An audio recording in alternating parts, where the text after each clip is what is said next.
Bienvenue sur Top Invest, la chaîne des top d'investissement. Ici, on parle essentiellement d'entreprises de qualité. Aujourd'hui, on va parler d'une entreprise extraordinaire qu'on appelle Intuitive Surgical. Donc déjà, prenez cette entreprise, mettez-la dans la watchlist avant même qu'on ne commence la vidéo.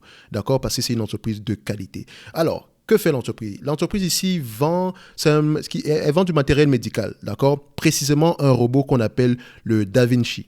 Donc, le Da Vinci Surgical, en fait, c'est une entreprise, c'est un robot, en fait, qui, si vous connaissez quelqu'un dans votre famille qui s'est déjà fait opérer de la prostate, on a sûrement utilisé ce robot-ci parce qu'il est un tout petit peu plus précis. Et à quoi il sert vu qu'on a des chirurgiens? En fait, le truc est simple. Il permet aux chirurgiens, c'est le genre d'opération qui met du temps généralement.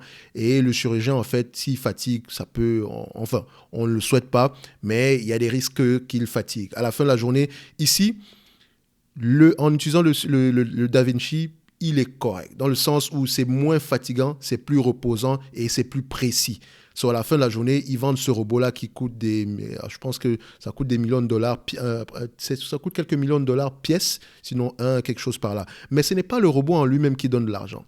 Ce sont les consommables qui donnent de l'argent. Dans ce genre de produits-ci, vous voyez ces têtes-ci, il faut les remplacer à chaque fois. D'accord? Pour des raisons d'hygiène. Et vous ne pouvez que les acheter chez Intuitive. Donc, quand on vous vend le robot, vous devez acheter le service derrière. Et vous n'avez pas le choix de le faire. Donc, c'est-à-dire que cette entreprise, plus elle vend des robots, plus elle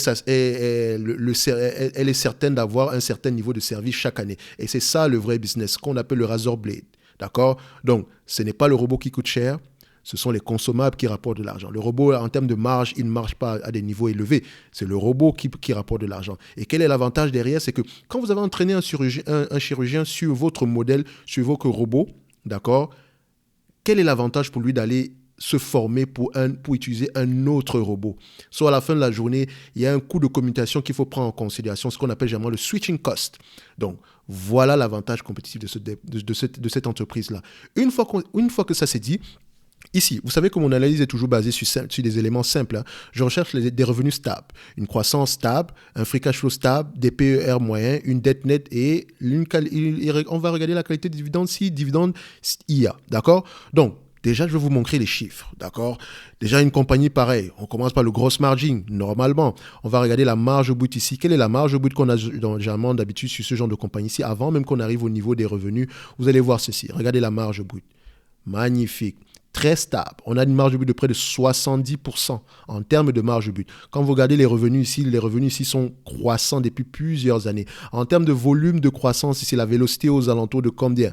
Donc, en termes de croissance, ici, nous avons une croissance aux alentours de 12,51% sur les 10 dernières années, en prenant en considération que 2020 était une année en berne. Attention, avant 2020, on avait 15% de croissance sur les 10 dernières années, 16% sur les 5 dernières années, 18% sur les 3 dernières années. Donc, on est théoriquement en croissance présentement. Donc, en termes de croissance, ici, je vais être gentil. Hein. Je vais mettre uniquement, je pense que je vais mettre ici une dizaine de pourcents. Même pas une quinzaine, je vais mettre une dizaine de pourcents. Je vais être gentil parce que je suis même tenté de mettre 10%, 15%. Je vais mettre 10% ici. En termes de revenus, en date d'aujourd'hui, quel est le revenu qu'on espère en 2022? Le revenu espéré ici en 2022, selon les analystes, je vais prendre la moyenne, est de 6 milliards 370. D'accord? 6 milliards 370. 6 milliards 370. D'accord? Donc, 6 milliards, c'est 370, c'est 3,7. OK? Voilà. Croissance des revenus, c'est 10% ici, donc je l'ai mis au niveau des free cash flow. Maintenant, on va parler des free cash flow. Au niveau des free cash flow, qu'est-ce qu'on obtient? OK? Déjà, premièrement, on va mettre les marges nettes ici. Donc, les ratios, ratio ici, marge nette ici. Alors, les ratios de marge nette sont à combien? On a des ratios de marge nette ici aux alentours de 30%. Quand on regarde ce que Morningstar nous dit ici, donc au niveau de Morningstar, vous voyez que le ratio sur les 5 dernières années, c'est 27%. D'accord? Au niveau des free cash flow, on est à une trentaine de pourcents en moyenne. Regardez bien. On est à une trentaine de pourcents en moyenne. Donc, je prends 30% de marge de free cash flow. Vous voyez déjà que ce n'est pas n'importe quoi. 30% de free cash flow. Le PER moyen ici, je le prends à... Techniquement, quand on regarde ici, le niveau de PR, c'est 20, c'est supérieur à ces 65 fois les bénéfices, mais je prends 25 fois les bénéfices ici. Et là, en disant même 25 fois, je suis trop gentil, parce qu'avec la période actuelle ici, augmentation des taux d'intérêt, ça entraîne généralement une baisse au niveau des marges, au niveau des multiples ici. Donc, en prenant 25 fois, je suis trop optimiste, ok? Donc, normalement, je suis tenté de prendre 20 à 25 fois les bénéfices, ok? Voilà, avec une préférence, par exemple, pour 22, 20, 22, 25. 22 et 25, d'accord? au niveau de la dette nette ici, est-ce que nous avons une dette nette? Quand je vais regarder ici les rapports financiers, donc qu'est-ce qu'on obtient en termes de dette nette? Est-ce qu'on en a? Alors, je vais regarder au niveau des balance sheets. Alors, quarterly, qu'est-ce qu'on obtient? Une dette nette ici, on n'a pas de dette nette. Quand je vais regarder ici au niveau de statistiques, valeur d'entreprise moins capitalisation boursière, vous constatez que si je fais valeur d'entreprise moins capitalisation boursière, je veux trouver un chiffre négatif, c'est-à-dire que moins de 4 milliards. Donc, elle a du cash net présentement. Elle a du cash net. Donc, j'adore ça. Donc, le cash ici représente près de 5% de la capitalisation boursière. C'est déjà une bonne information. Quand je viens sur ce logiciel-ci, quand je mets que Intuitive Surgical, donc Intuitive. Alors, comme je vous l'ai dit, déjà, mettez-la sur la watchlist. Ça, c'est une entreprise de qualité. Et franchement, si vous arrivez à l'acheter à un très bon prix, dormez sur vos deux oreilles. OK?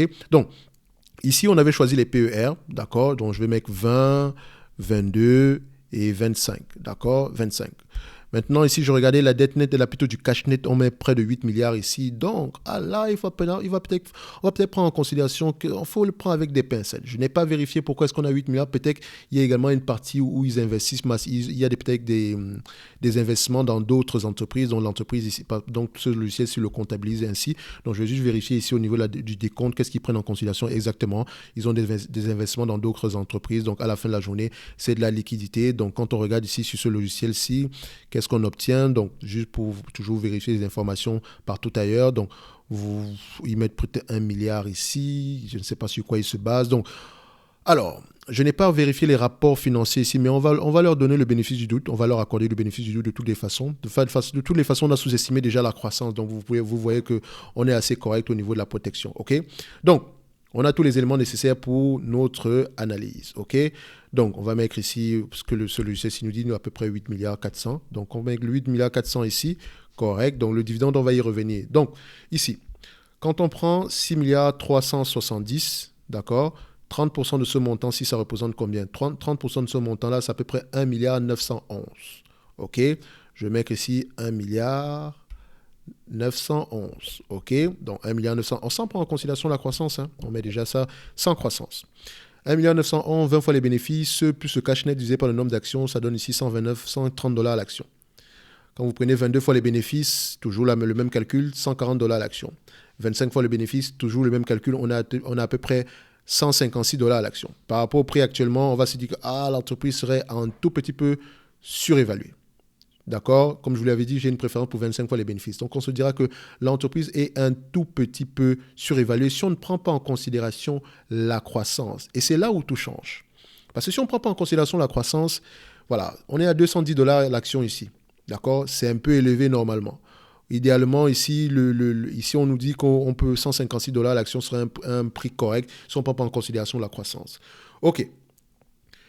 Si maintenant je prends en considération la croissance, je vous ai dit 10% de croissance sur les 5 prochaines années. D'accord? Donc ça revient ici à peu près à multiplier le revenu ici par 1,61. Si on a un revenu à peu près de 6 milliards 370 millions, multiplié par 6 milliards 370 millions. D'accord? C'est ce qu'on avait ici. Exactement. Donc ça nous donne ceci. Le calcul est là. 30% de ce montant-là, c'est combien? C'est à peu près 3 milliards par là. 3 milliards, ça peut être 3 milliards 77 millions, j'arrondis. Donc je vais mettre ça ici à 25 fois les bénéfices directement. 3 milliards 60 combien? 72, 77 millions. Alors 3 milliards 77. OK, 77. Tac, tac. OK. Si je prends ici 3 milliards 77 millions à 25 fois les bénéfices ici, ça me donne à peu près une valorisation aux alentours de 238 $ l'action. OK, si je mets à 22 fois les bénéfices, 3 milliards 77 millions ici, ça revient à peu près 212 $ l'action. OK. Donc ça, c'est juste en prenant en considération ici en prenant en considération ici 10% de croissance. D'accord? Donc on peut arriver à ce montant-là. D'accord? Donc normalement, si je devais acheter cette entreprise-ci, j'aurais dit ceci. Je pense que le prix actuel ne donne peut-être pas une opportunité d'investissement, mais j'ai été moins disant déjà au niveau de la croissance. Parce que si je prends une croissance de 15%, comme c'est le cas présentement, vous avez vu que sur les 10 dernières années, on a à peu près une croissance, la vélocité et le volume de croissance est très élevé. On a à peu près une croissance à peu près de 12% par là. Au niveau sur les 3 dernières années, on avait l'habitude d'avoir une croissance de 16-18% avant la période de la pandémie où on a eu à peu près une diminution ici. Donc, si on prend à peu près 15% de croissance, on aura peut-être un prix plus élevé, mais je veux me protéger au maximum. OK? Donc, je vais me dire ici que c'est une entreprise que j'aimerais acheter aux alentours de combien? Donc, personnellement, je vais l'acheter aux alentours, elle m'intéresserait aux alentours de $150 l'action par là. D'accord? $150 l'action par là. Donc, je vais juste vérifier une information ici. Alors, oui, $150 l'action par là. Donc, si je l'achète, même si je l'achète aux alentours de $150 l'action par là, ça pourrait être une bonne opportunité, un bon point d'entrée pour moi ici aujourd'hui. Actuellement, on cote à $210 l'action. C'est une entreprise qui est rarement sous-évaluée. Donc, c'est quand même une entreprise qui mériterait être dans n'importe quel portefeuille, mais tout va dépendre du prix. Vous voyez que les PER ont tendance vraiment à être très élevés ici. Donc, on va se dire ici que elle pourrait être importante à étudier en date d'aujourd'hui parce que s'il y a une possibilité d'avoir une croissance soutenue, au moins pour les 10 prochaines années, au moins aux alentours de 10 à 15%, on pourra avoir une opportunité d'investissement en or en date d'aujourd'hui. D'accord? Donc, essayez de creuser ça ici. C'est une belle compagnie. Franchement, c'est une excellente entreprise qui mérite d'être dans n'importe quelle watchlist. On a peut-être une opportunité d'investissement. D'accord? Je dis bien peut-être parce que ça va dépendre énormément de la croissance. D'accord? Donc, on va se dire ici que si cette compagnie vous intéresse, vous allez lire les rapports financiers et dans tous les cas de figure, comme je vous l'ai dit, $150 serait un prix idéal pour nous ici aujourd'hui si on ne prend pas en considération la croissance. Donc, c'est ce que je pourrais dire ici par rapport à Intuitive Surgical, mais je n'ai pas oublié le dividende. Attention, attention. Est-ce que c'est une entreprise qui verse un dividende ici aujourd'hui? Non. Parce que qu'est-ce qu'elle fait à la place de verser le dividende ici? Est-ce qu'elle rachète ses actions? Elle ne rachète pas ses actions également. Donc, qu'est-ce qu'elle fait avec tout ce cash-là? Alors, je pense que pour le cash ici en question, soit elle fait des acquisitions, premièrement, donc des acquisitions qui lui permettent d'augmenter ses avantages concurrentiels, ou bien elle accumule uniquement du cash en portefeuille. Et je pense que c'est plutôt une accumulation du cash qu'elle fait ici. Et tôt ou tard, elle sera obligée de racheter des actions parce qu'elle a eu l'habitude de le faire ici en termes de rachat d'actions ici. Donc, elle va soit racheter des actions, soit commencer à distribuer un dividende, mais je ne m'inquiète pas par rapport à la distribution du dividende. Je vous ai déjà dit que si vous faites ici à peu près, si on prend en considération la croissance ici si on prend en considération la croissance de 10% ici, on va se dire la croissance de 10% d'ici 2027, ici à peu près on avait 3,77 milliards ici, divisé par nos prix actuels, divisé par la capitalisation boursière actuelle, je prends ici 75 millions, 77, 71, donc 77, je le prends comme ça fait un rendement d'à peu près de 4%. Donc comme je l'ai dit, ça ne représente pas une opportunité d'investissement exceptionnelle, mais déjà notre yield on cost par rapport si on prend en considération la croissance pourrait causer en tout de 4%. Ok? Donc, c'est une belle entreprise, mais ça va dépendre du prix d'acquisition. Donc, si elle vous intéresse, n'hésitez pas à faire vos propres recherches ici, mais c'est une excellente entreprise qui a un pricing power énorme et qui pourrait continuer à grandir dans le futur. Donc, d'ici là, on se donne rendez-vous sur la prochaine vidéo et d'ici là, portez-vous bien. Merci.